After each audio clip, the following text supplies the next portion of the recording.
Je suis ici pour parler de réussite.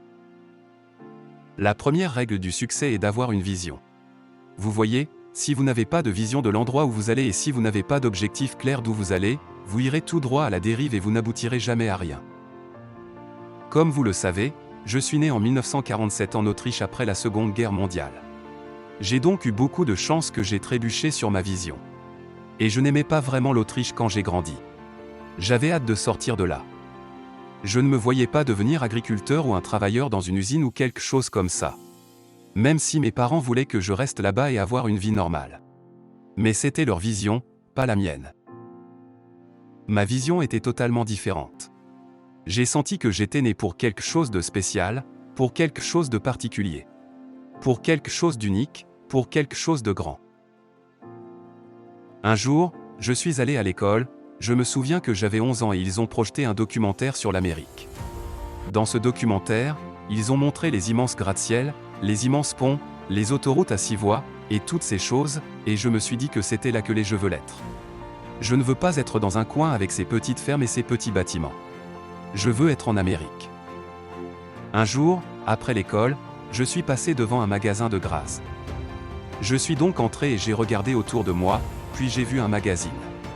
J'ai vu un magazine de culturisme qui présentait Reg Park en couverture. Reg Park était alors 3 fois Monsieur Univers. Et je l'ai vu sur grand écran dans le rôle d'Hercule. J'ai lu cela et je me suis dit, waouh, c'est le plan de ma vie. C'est exactement ce que je veux faire. Je veux devenir un champion de bodybuilding, comme Reg Park. Je veux faire du cinéma comme Reg Park. Et je veux gagner des millions de dollars et être riche et célèbre, tout comme Reg Park. Tu sais à quel point je me suis senti bien quand je savais où j'allais? Imaginez, la majorité des gens ne savent pas où ils vont. Je savais où j'allais, et ce que j'allais faire pour devenir, comme lui, un champion du bodybuilding. La question était donc de savoir comment faire. Gilles était tellement soulagé parce que lorsque vous avez un objectif, une vision, tout devient possible et facile. Les gens me demandent toujours, lorsqu'ils m'ont vu en de la salle de sport à l'époque en train de faire des pompes, ils ont dit, comment se fait-il que tu fasses de l'exercice si dur, 5 heures par jour, 6 heures par jour, et tu as toujours un sourire sur ton visage? Et je le disais tout le temps aux gens, je disais, parce que pour moi, je vise un objectif.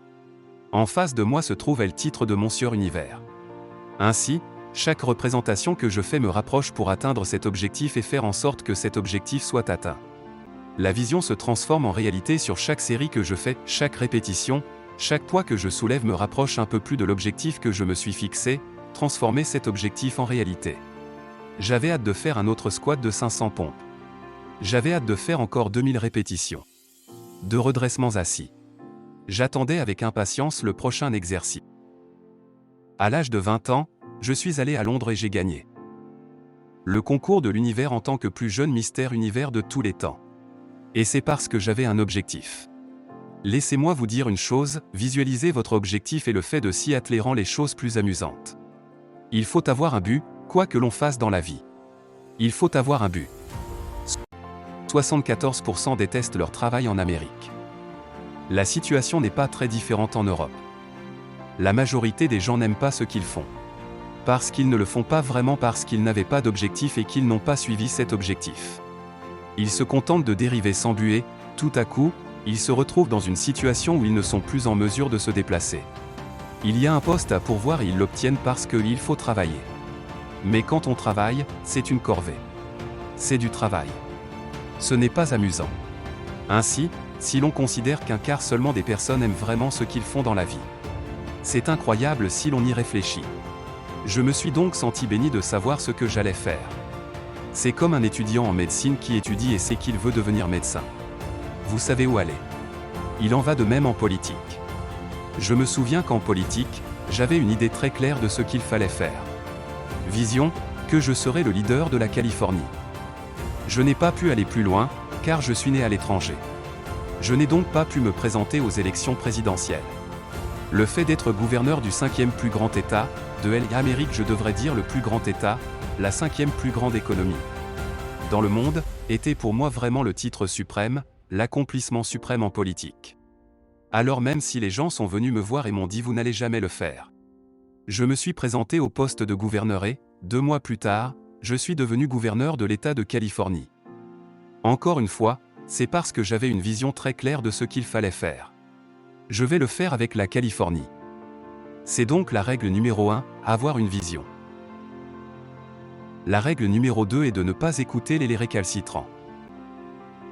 N'écoutez pas les détracteurs. Tout ce que j'ai fait, la première chose que j'ai entendue de la bouche des gens, c'est que c'est impossible. Ce n'est pas possible. C'est exactement ce que j'ai entendu, et j'ai bien sûr prouvé à la population qu'il est possible de le faire. Ainsi, chaque fois que quelqu'un m'a dit « ce n'est pas possible », j'ai entendu « c'est possible ». Quand ils ont dit non, j'ai entendu oui, et quand ils ont dit que c'était impossible, j'ai entendu « c'est possible ». Je crois fermement à ce qu'a dit Nelson Mandela, que tout est toujours impossible jusqu'à ce que quelqu'un le fait.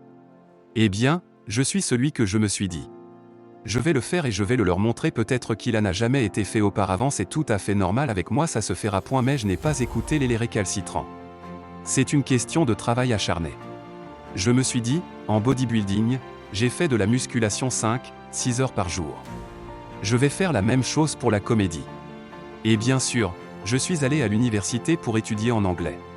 J'ai étudié la suppression de l'accent, cours d'art dramatique, et ce genre de choses. Toute la journée.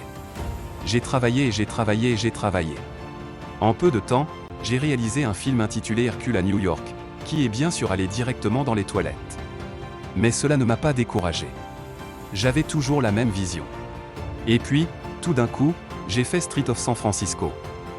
J'ai fait Stay Hungry et Pimping Iron et le méchant. Et puis, tout à coup, Dino De Laurentiis and Universal Studios m'a demandé de jouer dans Conan le Barbare. Et après avoir fait Conan le Barbare, lors de la conférence de presse, le directeur de la presse était John Milius. Il a déclaré à la presse, « Si nous n'avions pas eu Arnold, nous aurions dû en construire un. » Pensez Y.